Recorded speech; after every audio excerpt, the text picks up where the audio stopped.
things like the gravitational constant, the speed of light, are called the fundamental constants. Are they really constant? Well, when I got interested in this question, I tried to find out. They're given in physics handbooks. Handbooks of physics list the existing fundamental constants, tell you their value.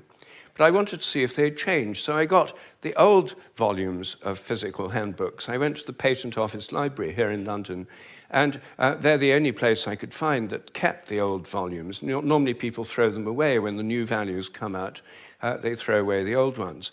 When I did this, I found that the speed of light dropped between 1928 and 1945 by about 20 kilometers per second. It's a huge drop because they're given with errors of only fractions of decimal points of error.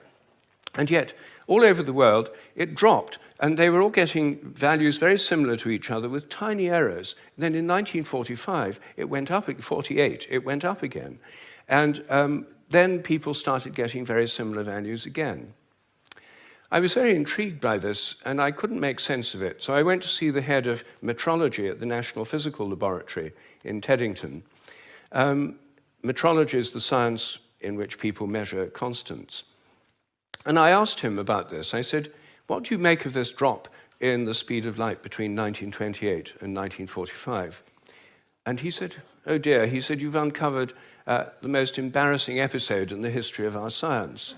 So I said, well, could the speed of light have actually dropped? And that would have amazing implications if so. He said, no, of course it couldn't have actually dropped. It's a constant. So, well then how do you explain the fact everyone was finding it going much slower during that period? Is it because they were fudging their results to get what they thought other people should be getting, and the whole thing was just produced in the minds of physicists? We don't like to use the word fudge. I said, well, what do you prefer? He said, well, we prefer to call it intellectual phase locking.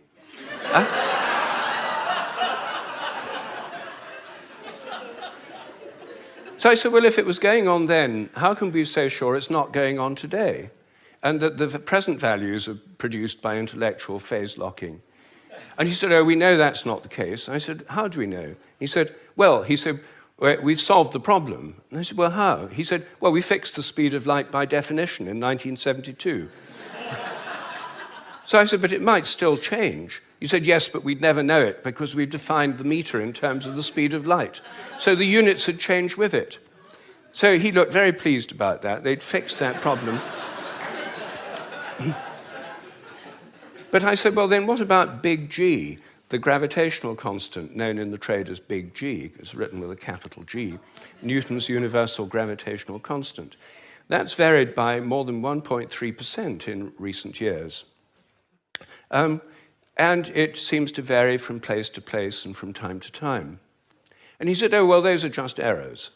And unfortunately, there are quite big errors with big G. So I said, well, what if it's really changing? I mean, perhaps it is really changing. And then I looked at how they do it. What happens is they measure it in different labs. They get different values on different days, and then they average them. And then other labs around the world do the same, and they come out usually with a rather different average. And then the International Committee on Metrology meets every 10 years or so and average the ones from labs around the world to come up with the value of big G. But what if G were actually fluctuating? What if it changed? There's already evidence, actually, that it changes throughout the day and throughout the year.